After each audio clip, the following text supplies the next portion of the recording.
I should give props to the group who's in charge of this visiting professorship.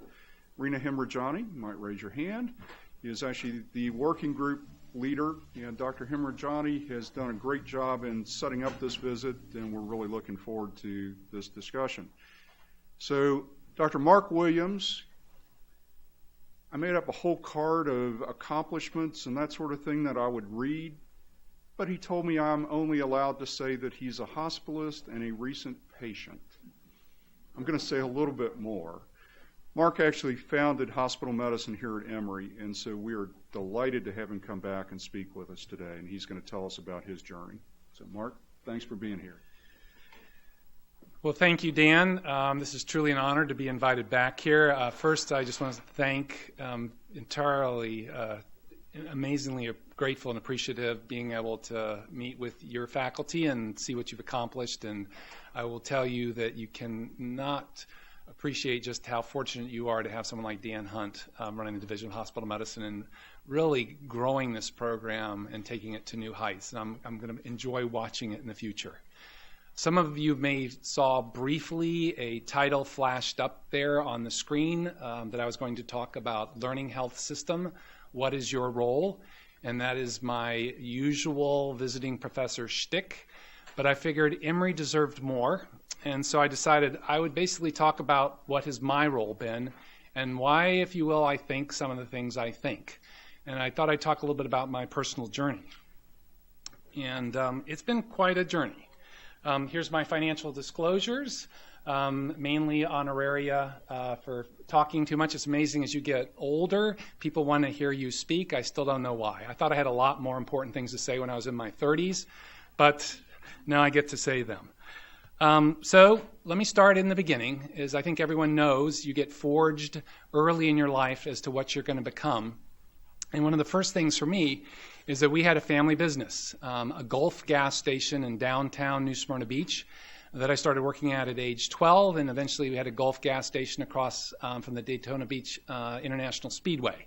And so kind of fun to hear the cars and run across the street. And I worked there for quite a while. And literally, I'm not joking, I washed my hands late one evening after a final shift there, knowing that the next day I was going to be climbing in a car to drive to Atlanta to go to medical school at Emory. And did. And a lot of this was, you get lucky in life. And I got a scholarship to the University of Florida and got I was one of the very first Woodruff Fellows here at Emory, and it completely changed my life. Who knows what I'd be doing? I might be running gas stations right now still. But then the next thing that happens to you after you get through medical school is you go to residency. And there's nothing like that cauldron to fire what you're going to eventually become. And I'm sure all of you have memories from residency. And one of the most remarkable ones for me was George Thibault. I'm sure that Doug knows George fairly well. He was an incredible clinical cardiologist. He was our residency program director at Mass General. And we were scared of him. He was an editor of Harrison's textbook of medicine. And, so I'd read his, chapters he'd written in medical school. And so here's this man standing in front of us, and he said, welcome to Boston and residency program here. And then the next thing he said to us, which caught us all by surprise, is he simply said, what's after your name? And we had the exact same reaction. We froze. We're like, it's like, what does he mean? What's after our name? He goes, listen, you guys are smart. You're here. You've gotten through medical school. A lot of you are at the top of your class. What's after your name? And somebody kind of croaks out, MD? He says, exactly. And that's what's after my name. And I'm not going to call you Dr. Williams. You do not call me Dr. Thibault. My name is George. And we're like, oh, that's kind of interesting. Fine. Didn't worry about it. However, fast forward 2-3 days later, I'm now post-call, first night after being an intern on call, and George Thibault's my attending. And I start presenting a case to George, and so I start talking to him about it, and I said, Dr. Thibault, and he's like, oh, Mark, remember what we said? My name's George. And I was, yes, sir. Now keep in mind, I grew up in the South. My father was a retired lieutenant colonel from the Air Force.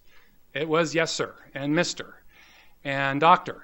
And so I get a little bit, keep presenting cases, and I say, Dr. Tebow, Mark. What's my name? Remember? It's George. You don't need to call me Dr. Tebow. I'm not going to call you Dr. Williams. So, yes, sir, yes, sir. Go a little further along, presenting, and then I say, Dr. Tebow, because it's like a reflex in your brain. You can't extinguish it. And he goes, exasperated. He finally says, Mark, do I need to send you out of the room like an elementary school kid? My name is George. And he said, can you say that? And so I croaked out, George.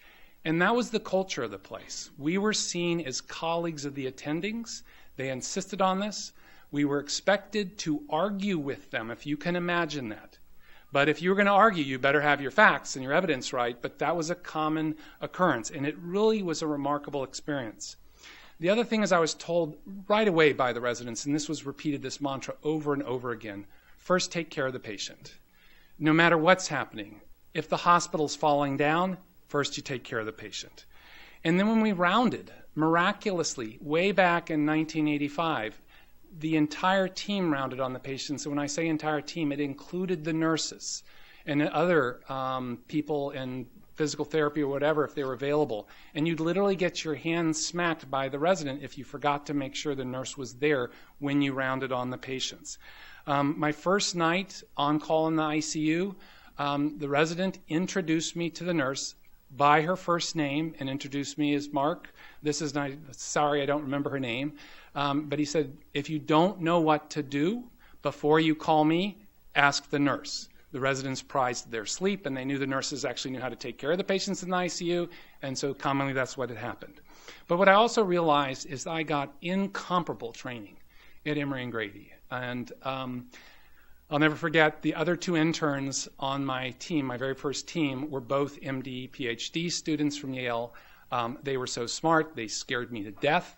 But my second night, I think I was on call, Tony Rosenzweig, who I'm sure you also know, he was my junior resident, pats me on the back and he goes, Mark, just want to let you know, I am so thankful you're on this team. You actually know what you're doing taking care of patients.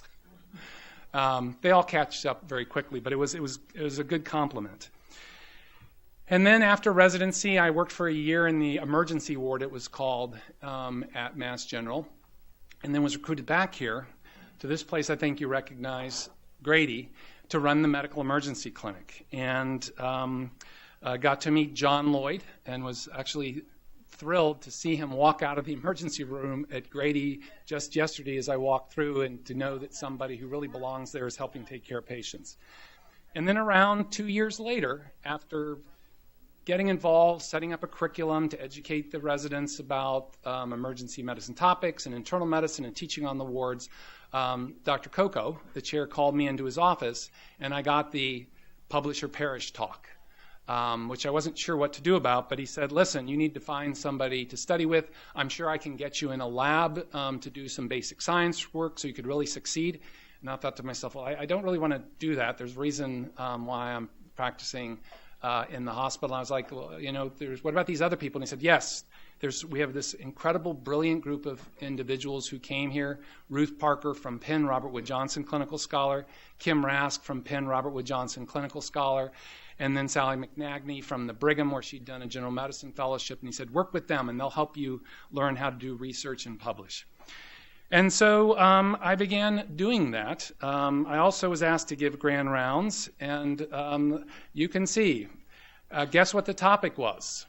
The topic was shock, and I was in shock as I gave it. I still have the video if you want to watch it. I use it on to teach people how to teach a lecture, and I use this as the example of what not to do.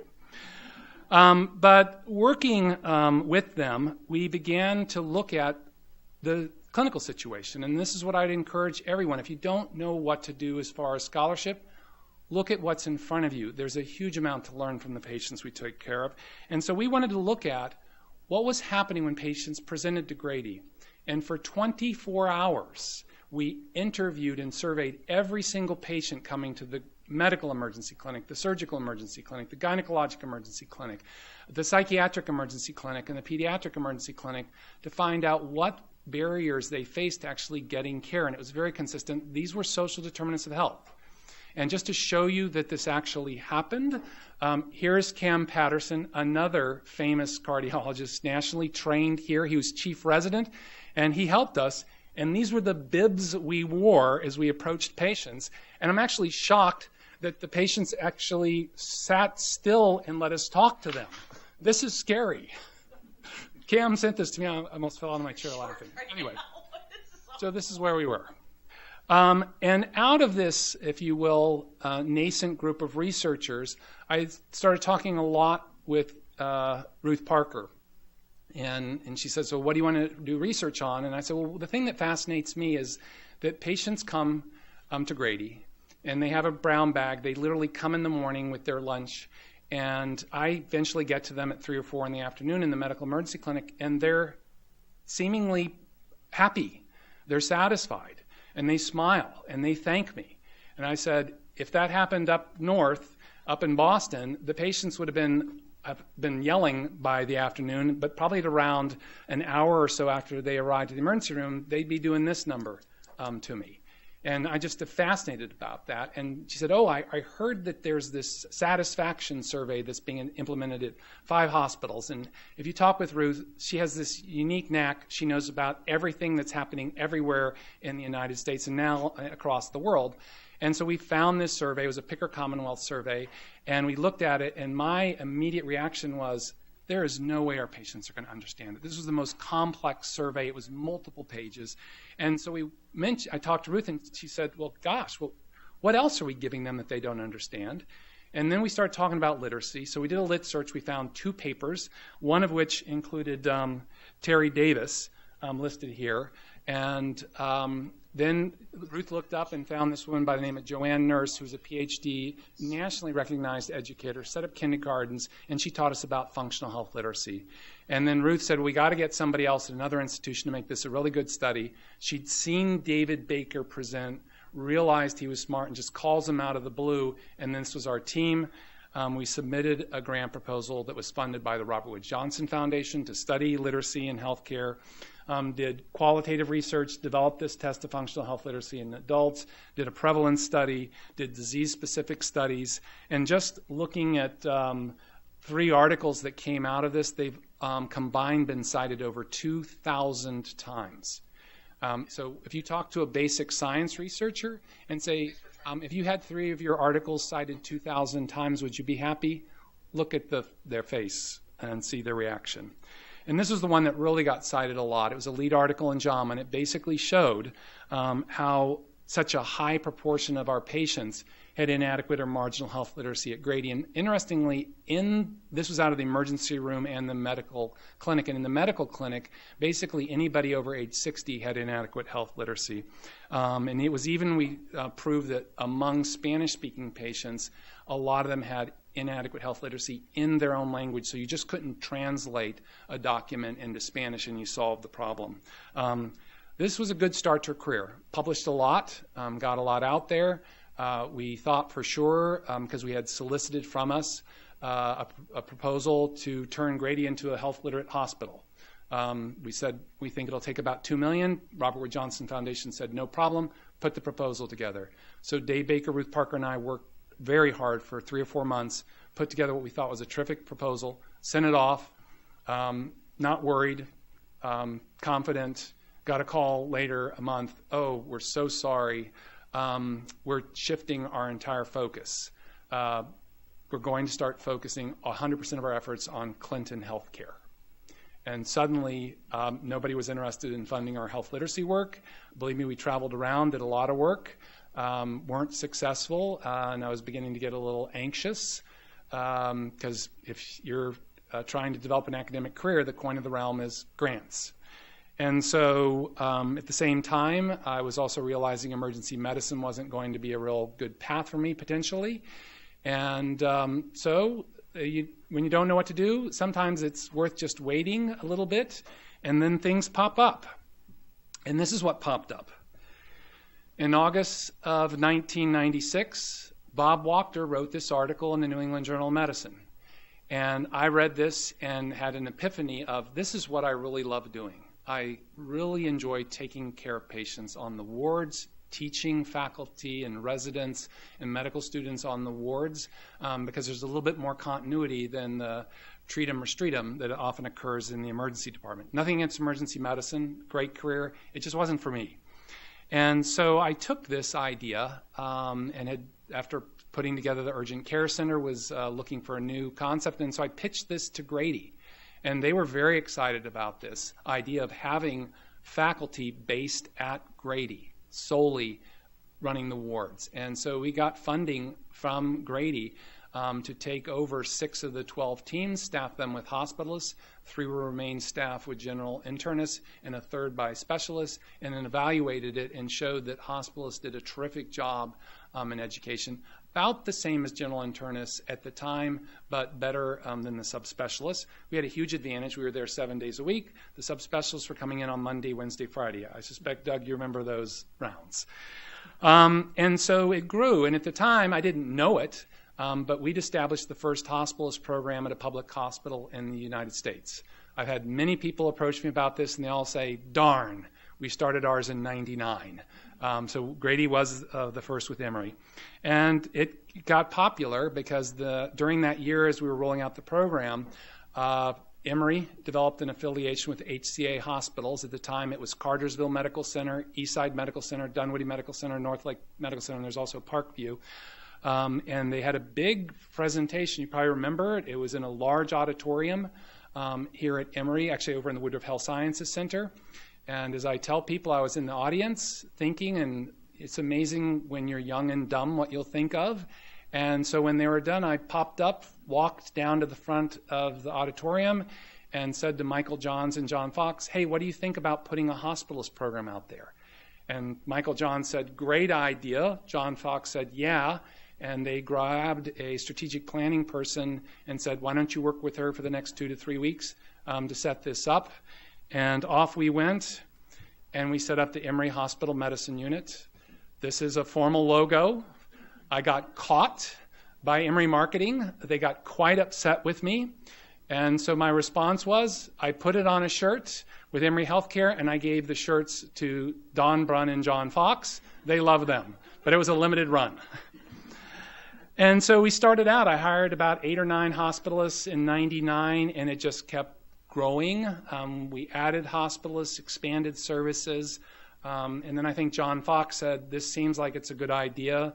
Very graciously, Doug supported us setting up the hospitals program here at Emory University Hospital in 2002, and then Crawford in 2003, and it kept growing and got national recognition for what we accomplished and grew to what at the time was the largest academic hospitals program in the nation. But I didn't at the time really appreciate what large was. Dan Hunt has now shown me. And he's the right man for the job because I think I'd be concerned about my mental health if I was trying to run a 200 hospitalist program. So I cannot tell you how impressed I was. But something else happened at this same time, which dramatically influenced my thinking about a lot of things. And a lot of people don't necessarily know about this.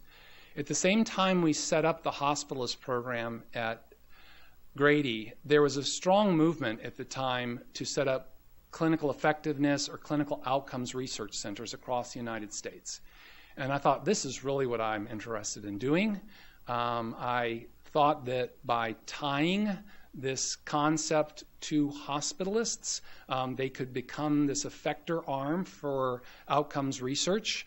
And I was thinking, boy, as this expanded, we'd be able to look at care and standardization at all these hospitals. And I found this in my old files on my computer. These were the goals of the Grady Center for Clinical Effectiveness way back in 1998. It was to establish a clinical data warehouse to provide quantitative information to develop and evaluate innovations to improve patient care and reduce costs in the Grady Health System. Now, the more, again, young and dumb, I actually went and bought a server that I thought we were going to start putting the data on back then and learned everything I could about enterprise data warehouses and data servers and so forth. I guess it may have helped me, but I'm not sure. We talked about establishing a clinical pathway program in collaboration with the inpatient physicians to help direct clinical resource management because we had limited resources at Grady. And we wanted to assist in evaluation of performance improvement programs, quality and utilization management programs, and pursue grant funding to accomplish this, to evaluate patient care and outcomes. What I didn't realize at the time is if you're going to start looking at outcomes, you're going to find some that don't work so well.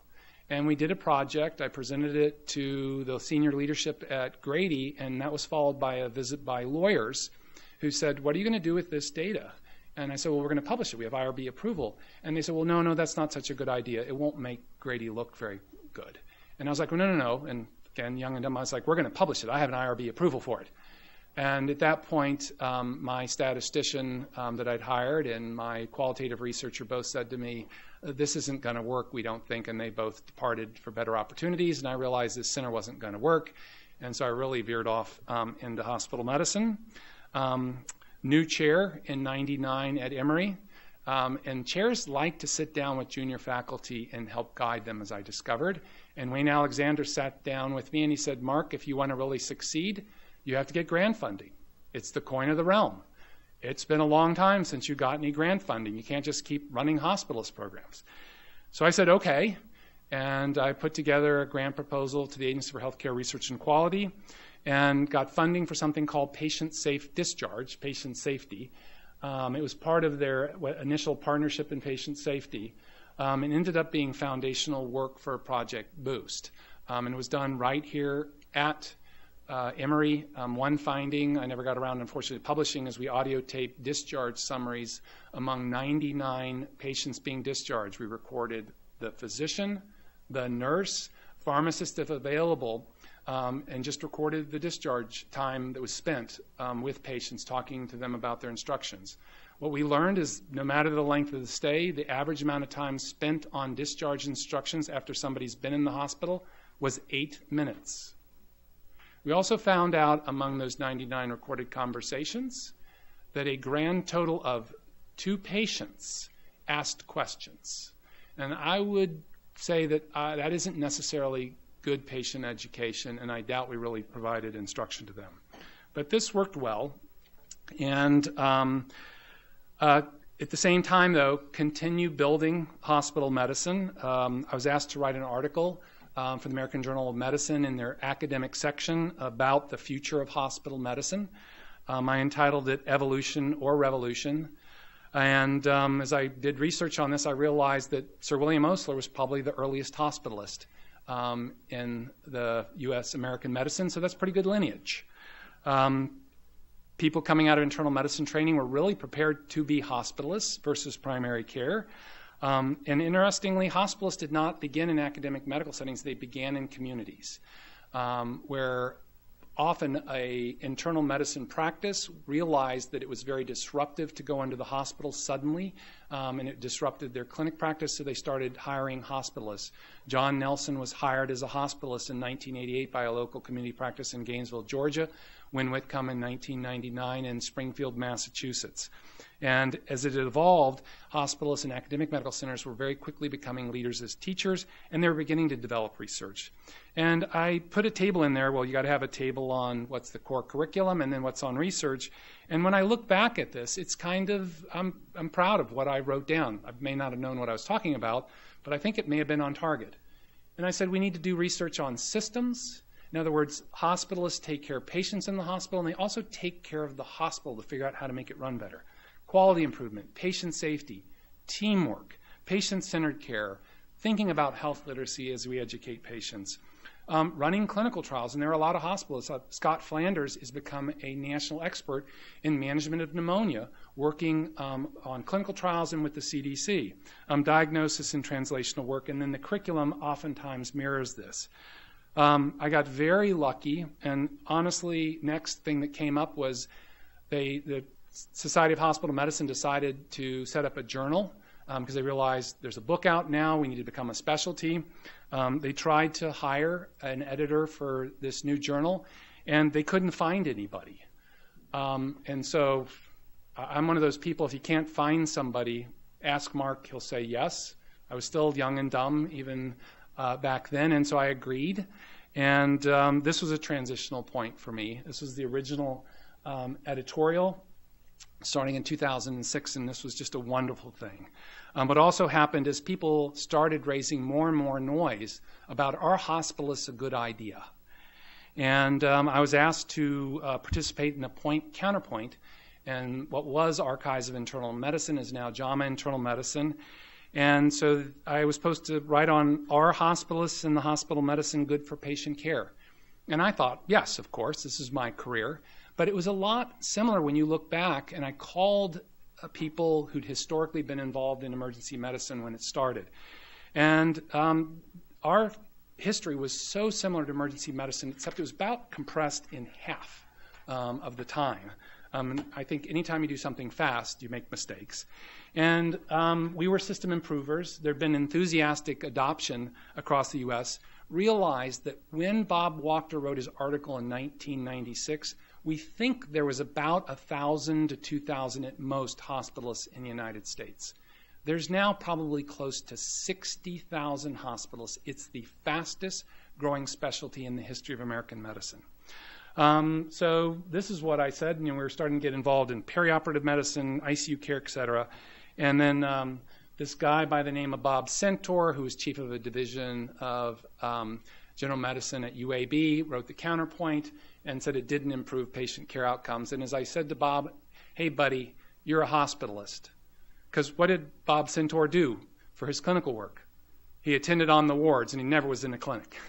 I said, you're a hospitalist. How can you say this? And in fact, he did a review of the Division of General Internal Medicine here, which influenced a lot of things. And I talked again how we're now on-site 7/24. I was always proud of the fact that when we implemented a hospitalist program, no matter how badly the CEO wanted me to just put something in place during the daytime to reduce costs, I said we've got to be there 7/24 because bad things happen at night and there needs to be a doctor in the house. Involvement in patient flow, building teamwork with nursing, leading quality improvement. And I think this has been borne out. I then got contacted by a publishing company, Elsevier, and they said, we need another book in hospital medicine because it's growing. I sought some guidance from people who wrote books, and they said, yeah, this is a good thing to do for your career. But then I learned after this came out in 2007, somebody told me, you really are editor of a first edition book only once in your life because you realize it may not be the best use of your time. But there's still, one or two people in the world must buy this book because I get a $15 check every year. It still seems like that I got to put in for royalties. So I would recommend don't buy this book. It's badly out of date now. So you heard me mention Boost in that Safe-Discharge. And as I transitioned up from here to Northwestern, and I've since learned, when you make transitions, you have a little extra time. And it's a good process to use that time. And I used that time to develop a proposal for Boost. It was a program to improve the discharge process. We pitched this to the Hartford Foundation, and kind of like the Robert Wood Johnson Foundation, they gave us money. And so we took this $1.4 million. We built a toolkit. We developed this concept that we stole. We didn't develop it. It actually had already been developed in palliative medicine to implement programs using physician-mentored implementation and begin rolling this out. One of the things I would say is when we developed this program, one of the first things we did is we got an advisory board. And we had everybody involved in the hospital discharge process on this advisory board. That included people from the insurance industry. It included primary care providers. It included patients and caregivers and utilization managers and nurses and pharmacists, not just physicians. And they dramatically changed this. One quick story. When we were trying to come up with an acronym, because you got to have an acronym for your project, after a lot of thought, we came up with the concept of extra stop. And the idea is we wanted people before they discharged a patient to take an extra stop and help them through the discharge process. And I thought, this is brilliant. So we presented it to our advisory board. Silence. I'm waiting because I've been taught now you wait your 5 or 10 seconds to let people speak. Don't jump in. And then suddenly this really smart primary care provider from Georgetown pipes up and she goes, that's really stupid. And I was like, oh, why is that? And she said, do you really want to try and sell a quality improvement project that you're calling Extra Stop? Do you really think people just have lots of time in their day to take extra stops? She says, nobody's going to implement that. And she was so on target. And it was listening to these experts in the field involved in this that really helped us. And so we came up with Boost. Everybody likes Boost, right? And in fact, we've implemented this now at the University of Kentucky, and they talk about boosting patients. I'd not used it as a verb, but I guess that's when you're really successful, when your nouns become verbs. Simultaneously, as I was also moving up to Northwestern, I literally bumped into two amazing individuals, Steve Jenks, who'd worked for Medicare for many years, and Eric Coleman, who was one of the leaders in care transitions at this meeting set up by the Hartford Foundation. And at that meeting, Steve Jenks showed this incredible data about hospital readmissions. And I went up and I said, where's this published? This is amazing stuff. And he goes, well, it's sitting on a SAS data set on my computer. And I was like, wow. And then this booming voice from behind me, Eric Coleman, bellows out, hey, Steve, you really do need to publish it. Why don't the three of us publish it? And I'm like turning around, who are you? And the three of us got together, and it resulted in this article, which had a little bit of an impact. You may have, if you ever, in your bedtime reading, read the Affordable Care Act, or also fully referred to as the Patient Protection and Affordable Care Act, or more commonly known as Obamacare. There's something in it called the Hospital Readmission Reduction Program. And the results from this study drove a lot of it. And it was pretty remarkable. 1 in 5 Medicare patients were hospitalized in 30 days. You know, everybody quotes that now. What a lot of people don't realize is that half of these patients never saw an outpatient physician before bouncing back to the hospital. And I will tell you for a fact, this cost figure of $17.4 billion was calculated on the back of an envelope. But it was one of our sound bites. And it's actually proved to be pretty accurate. But this is what really drove policy. Huge variability across the United States. I showed this map, which I was very proud of creating because we created it in our little offices up at Northwestern, to my brother, and he goes, gee, that looks like the obesity maps. And it actually is very close to it. But this data ended up driving policy, and it allowed a lot of things to happen because also then CMS, for still unclear reasons to me, but I'm very thankful, described Boost as an evidence-based intervention, and it really took off. We ended up implementing it over 200 hospitals across the U.S. This was some of our original data from the Hartford Foundation. We didn't have money to evaluate the program, and we had to get hospitals to volunteer to provide us their data. And so we basically compared units in individual hospitals. So there was a control unit that did not implement Boost, an intervention unit, and we did pre-post, and saw this decline in readmission rates with a relative reduction that we published in the Journal of Hospital Medicine. Blue Cross Blue Shield of Illinois saw this. They came and they visited me, and I'm not kidding you, on the Wednesday before Thanksgiving weekend and said, oh, we have this idea. Are you interested? And I was like, sure. And they talked about wanting to roll out quality improvement programs. And then they told me the amount they would pay me per hospital. And I said, I'm really interested. And this ended up turning into a $6 million project, rolling out these 3 different quality improvement projects to 62 hospitals across Illinois. And we drove change in these hospitals that was pretty remarkable. This is just one example. We looked at control units, up and down change. Please notice if it's going to, oh, maybe it's not going to. Yeah, there we are. This big drop here. And I'll come back to this. But when you look at this statistically, it's pretty level. Slight downturn. This was the intervention units where we saw a big 25% decrease. Now, if you look very carefully at the bottom, it goes from January of 2011 to January 2012. We only studied for 12 months, but I saw this huge drop. And I called up the hospitals, and I was like, do you all have any idea why you had this big drop in readmission rates in January 2012? And they're like, oh, yeah, sure. And I was like, what was it? Why did your readmission rates drop in your control units? And they said, oh, we saw it was working on our intervention units, so we rolled it out across the control units. And I was like, great. That's what our plan was. And so we learned a lot from that. And the things we learned is, one, the secret sauce for Boost. It was actually physician-mentored implementation where we had physicians go out to hospitals and help them implement the project. And a lot of this came from the fact that, do you know what is the number one barrier to successful implementation of quality improvement projects? Anybody? Any ideas? Yes, the brilliant Carlos Del Rio mentioned the answer. And the answer is, what are physicians?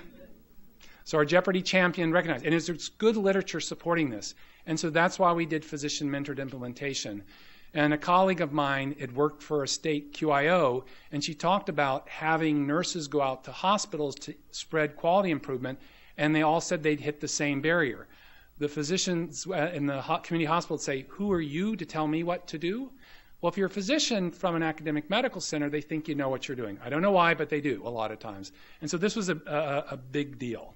A lot of other things. Change is not easy. And sometimes it's really hard and it's slow. We thought we were going to implement this in 12 months, but really as we rolled it out across the U.S., it takes about 18 months to implement a sort of broad clinical change in care delivery across units and so forth. But mentors can help. There's leadership support, and then there's real leadership support. Initially, we asked for a letter of support from the CEOs, and we got them. And the letter of support would say, I support implementation of Project Boost in my hospital, sincerely, CEO. And that was not even worth the paper it was written on. We subsequently, as we did our second rounds, we got letters from the CEOs that said, I support implementation of Project Boost, and I'm going to sign this staff to be involved and responsible for it. Suddenly, it made you had true leadership support at the hospitals. And teamwork is absolutely critical. We realized there had to be teams, and in fact, what we told our mentors initially is, what you need to start with, and if you can't get it done, don't keep pushing. You've got to get in the same room. The nursing unit director, the pharmacist who's going to be involved, the physician who's going to be involved, the team that's going to roll out this project, and that's who you work with, and they've got to be identified and involved up front. And you can't be hospital-centric. The team has got to extend out in the community. We're not on an island that we kick people off the island when they're discharged. They go into their homes and their communities, and we've got to be thinking about what we can do there and in the skilled nursing facilities to continue taking care of people's health. You've got to respect workflow, and EMRs are not the solution.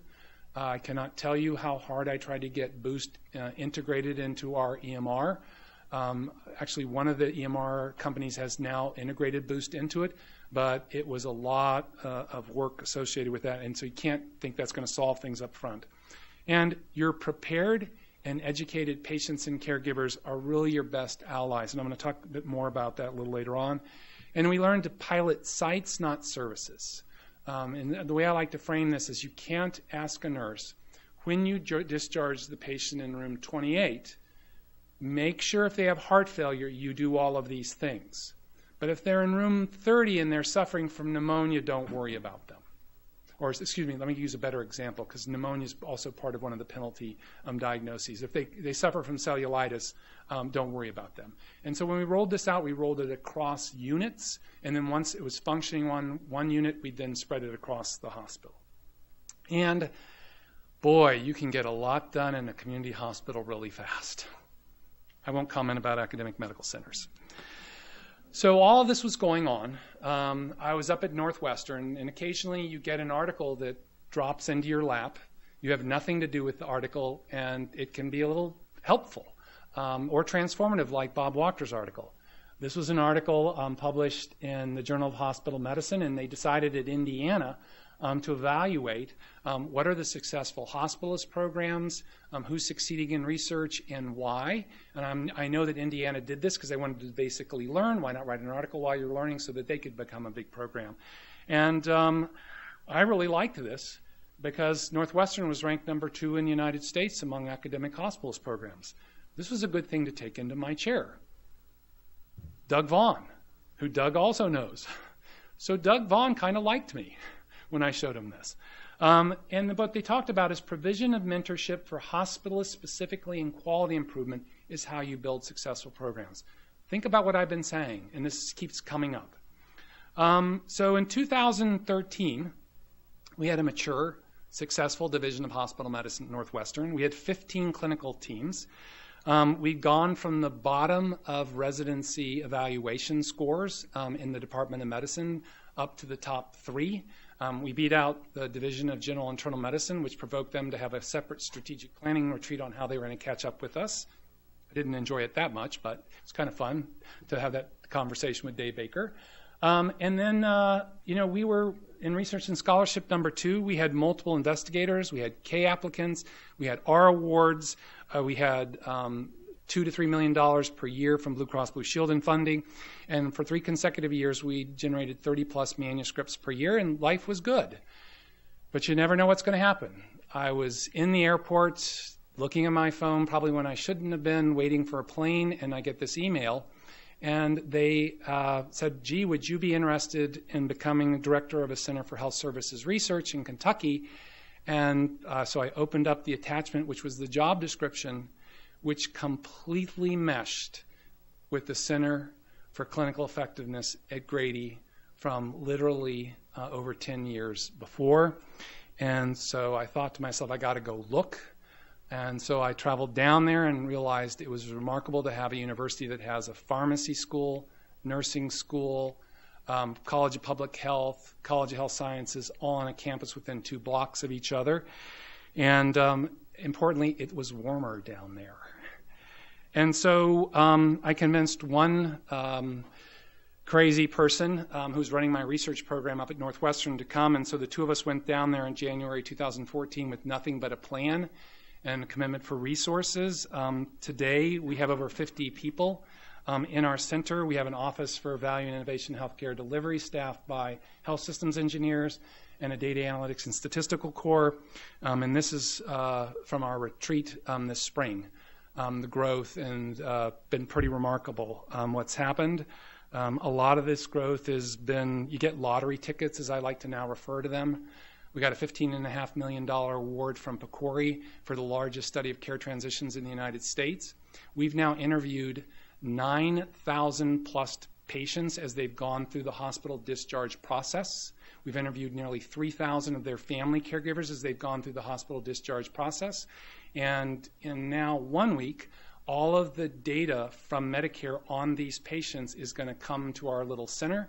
We will link it to these surveys and to all the hospitals at which we've done site visits and done a contextual analysis of their approach to care transitions. So I'm going to tell you a little bit about that in a moment. And then more recently, we got a $4.5 million award for CMS's Accountable Health Communities Initiative, which is over $127 million to look at social determinants of health. We recently got an R21. We got a UO1 with implementation science, which I think is a huge opportunity for hospitalists now that NIH is funding implementation science, and we'll talk about what that is. We got a few other grants off we're waiting to hear about. And so Project Achieve is a massive undertaking. It's the most complex project I've ever been involved with. You can see all the different organizations that participate with us. And what I would say is the reason it's been successful, it's been teamwork as we've gone along. I have to show you this. PCORI mandates it. While PCORI supported this work, anything I say is solely my opinion and not theirs. So you've read this. So we got involved in this because too often in the United States, patients suffer harm as they go through care transitions. I think you all know that. The usual approach to care transitions, it doesn't work. It's fragmented. It's not organized well at all.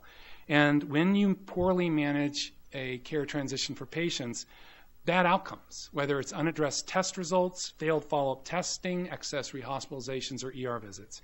And despite all the publications, and I get an email every single week that lists the new publications on readmissions, and it seems like there's about 40 associated every single week here in the U.S., we really don't know what matters most to patients and their family caregivers as they go through these care transitions.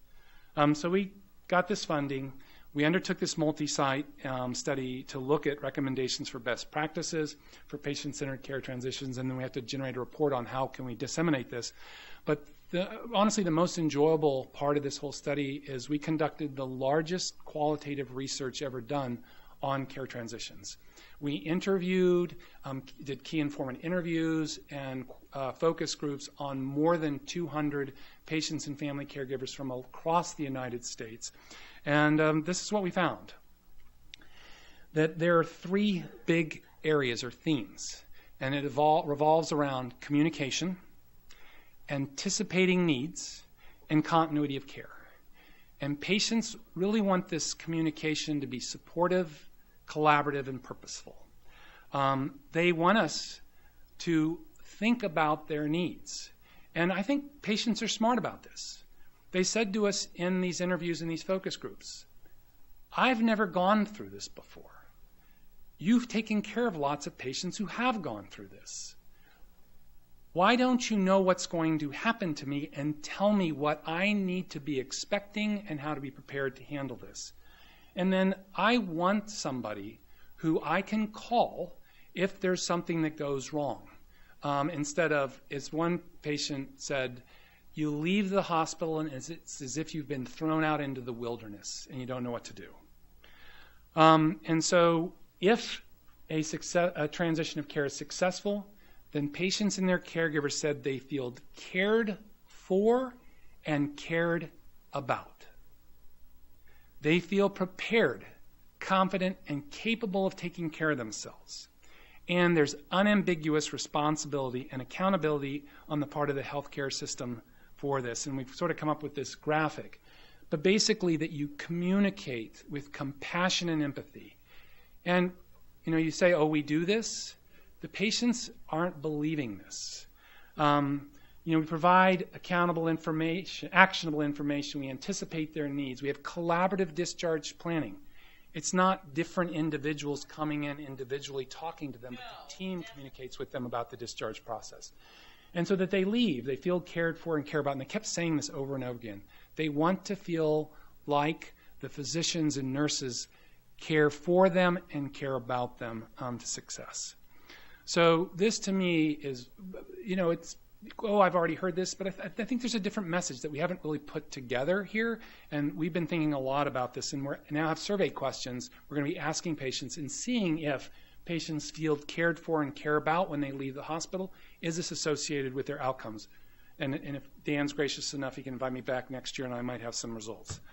But this big thing, and I guess what I've been trying to get at during this whole long history of myself, is that I'm a learning health system, if you will. I've been learning throughout my career about how to get better. And as Brent James, for those of you who know him, sort of a quality improvement guru at Intermountain, he says, there's no limit to better. And that's something I've learned. I got a long ways to go yet. As you can see, I still need to keep practicing my bicycling. But anyway, this is where I think we need to evolve. You've probably heard this concept of a learning health system, but the whole point is that the system is aligned so that there's continuous improvement and opportunity to innovate. Best practices are seamlessly embedded, which basically means it's always easiest to do the right thing. And we learn from that. We capture this new knowledge so that we can apply it to care of patients in the future. And now there are actually departments of learning health systems. University of Michigan has one. And they're now learning health systems researchers. I aspire to become a learning health system researcher basically at this point. And it's that we're generating new evidence that health systems can rapidly implement to improve the quality of care. And if you read anything or take any point home today, it's that patients want to feel cared for and care about, and then go read this book. It's a terrific book put out by the Institute of Medicine, which is now called the National Academy of Medicine, and it talks about delivering the best care at lower costs. And the book really talks about all of the waste in our system, even from research, where all of this science generates new evidence, but we lose a lot of insights because it's not managed well. Evidence is poorly used. Care is poorly experienced, and the information from that's poorly captured, yielding our patient experience. We have all of these missed opportunities, waste and harm in what we do. Some of it's understandable. I saw this information. I remember talking to somebody up at NAM a while back, and it's hard being somebody in the medical professions. Data is expanding so rapidly and information is expanding so rapidly. When I was a young and dumb medical student at Emory, I had my box of cards of medications, and I actually believed that I knew about every medication that I needed to know about and that I was going to use. And I had enough hubris to think, I'll just learn them as they occur. New ones come on line that we'll use, and I'm a pharmacy expert. And I got proof because at Emory University School of Medicine, we always scored tops in the nation in pharmacology. But back if you go, probably when I graduated from medical school, the doubling time of information was around 6.5 to 7 years. It's now headed to 73 days by 2020. Think of that. How do you keep up? So, and this is something we need to be thinking about. We know right now in the U.S., patients receive half of recommended evidence-based care. 2/3 of organizations fail in their efforts to implement change. Large programs get rolled out without adequate planning and fail. I'm sure some of you might have had some experience with a big program being rolled out and it kind of fizzles after a while. Is everybody out here following all the guidelines that we are dealing with these days? We don't implement a lot of evidence-based practices. I think I would say at this point, you should be using point-of-care ultrasound to take care of patients in the hospital. Is everybody using point-of-care ultrasound in the United States to take care of patients in the hospital? Are you here all of the time? And I love this example that somebody gave to me that really drives this point home. Let's say I discovered a magic pill. And if you take this magic pill, you'll live a long life and you'll be happy. Who doesn't want to take that? It used to be aspirin, but we now know that doesn't work. But let's say there's this magic pill. And so how's it going to work if we try to roll it out? So if you roll out a project to a number of clinics, if 50% use it, you go, that's pretty good. And there's good data to show that's typically what happens. And then if in that clinic where it's getting rolled out, 50% of the doctors actually prescribe the medicine in the right situation, that's pretty good. And we have evidence that that's what happens. And we know if you give patients prescriptions for medicine, about 50% of the time they actually take it. Now then, we also know that over time, about half of those will actually take it correctly. And we also know that of those taking this medicine correctly over a long period of time, maybe 50% will benefit from it. I'm sure you've heard number needed to treat of 1 in 10 is like good. And then if they continue to benefit after 6 months in maintenance, we're happy. Well, as you go down, I'm sure you've seen this. We have the magic pill.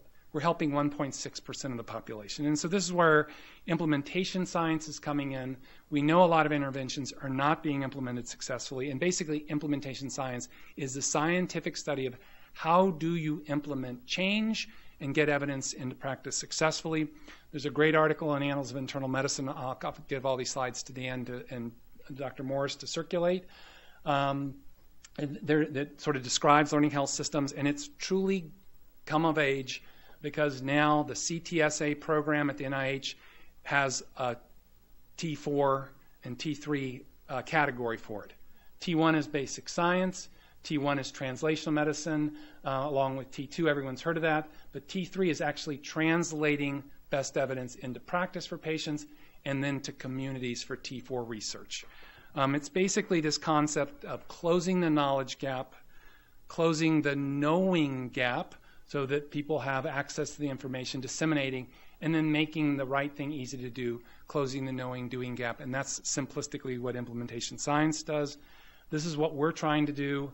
I was doodling one evening, and I sort of see the transformation triangle is having clinicians work with health systems engineers and data analysts performing quality improvement with patients in their engagement to achieve this. And I'll end with some of the people I think we need to be reading a lot more about to do this. Edward Deming, a lot of people, you've heard of them. You've heard of the Hawthorne effect. He played a role in this. He came up with Plan, Do, Study, Act.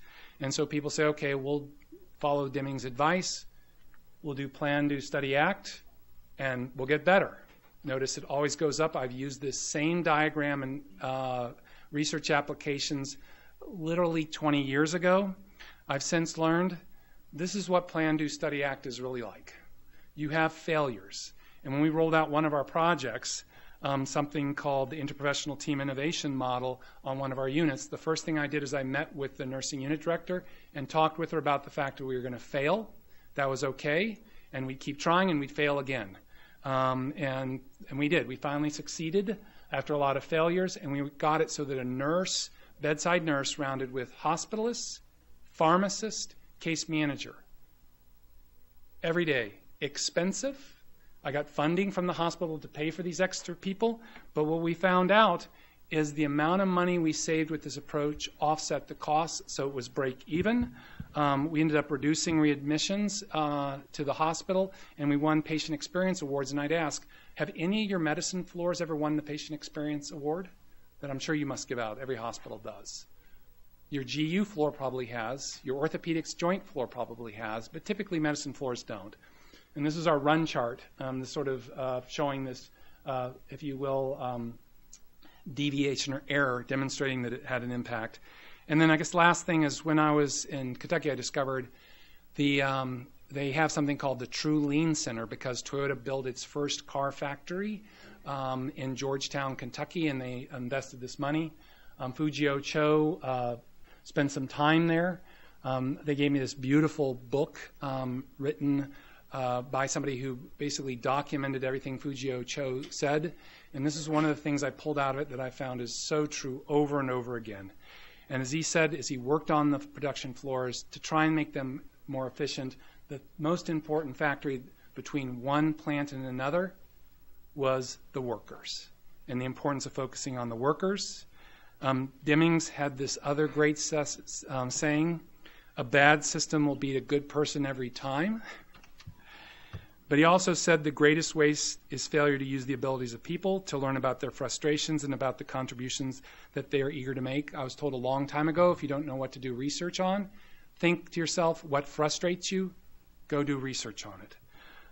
Brent James, one of my heroes, cover New York Times Magazine, and as he said, the way to succeed actually is you got to learn to argue, and that's okay. And this is something I learned at Mass General a long time ago. Maybe too much, but I find that this is important if you can argue, if you will, but still appreciate people. And then I love this quote from Steve Jobs. It does not make sense to hire smart people and then tell them what to do. We hire smart people to tell us what to do. And I think this is so true. So I'll end and take questions. Thanks.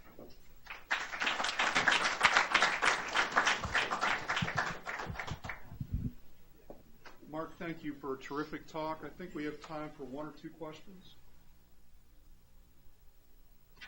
Doug. Mark, when you look at it, have you thought at all or dealt with the thing that when you're trying to educate people at discharge time, the two things we face, one is medical literacy. Mm-hmm. Some of us are reading at 6th grade level, some of us are reading at 12th grade level. Yep. So that has to vary. And then also the other factor is that some of us learn better from one modality, like I might learn better by looking at your slides, and somebody else would be better off handing them a text. Say, reading this. I think that's a great point, and there has been a fair amount of work on this. Now, one thing I would emphasize is we have been so hospitalist-centric on this, thinking about we're trying to educate them at the time of discharge, and I think that's a mistake. It literally needs to continue. If you talk with patients, the instant you tell them they're being discharged, what do? They start packing up. They want to get the heck out of Dodge. Nobody likes staying in the hospital. I remember Dave Baker said this. He said, why aren't we doing discharge education in the patient's home? Because that's literally where they're going to need to take care of themselves. And so some places are beginning to simulate. They'll actually have a simulation lab that they'll bring the patients in. So, for example, with heart failure, to show them how to use their scale, not just tell them to do this. And then I would also go to those floors that always win the Patient Experience Awards. And, one of the things they say is and how they handle it, you don't just walk into the hospital to get your joint replaced. They've already gone over what's going to happen. They've probably provided you educational materials so you know what to expect. And I think we ought to be able to, in medicine, come up with the educational materials and get them started early on during patients' hospitalization. They come in with pneumonia, we can start educating them about pneumonia. And very importantly, find their family caregivers. They've got to be engaged. There's good evidence, especially among the elderly, their brains take a hit, literally, cognitively, when they're hospitalized and sick. The good news is there's now research showing that it pops back up. But there is that consideration, so you've got to involve the family caregivers. And then I think also related to that, you've got to connect with their community physicians. I mean, hospitalists can't assume that they're going to be able to handle this on their own. And we used to mandate out in the community hospitals here, and we did a great job up north where we ensured that the primary care provider was aware. They actually talked to their patients in the hospital, and there was a nice, smooth handoff to continue that discharge education. Great. We've run to time. We actually are going to have a reception for Mark in our offices over in the annex. Anybody is invited to attend. But thanks for coming today, and thanks to Mark for the visit.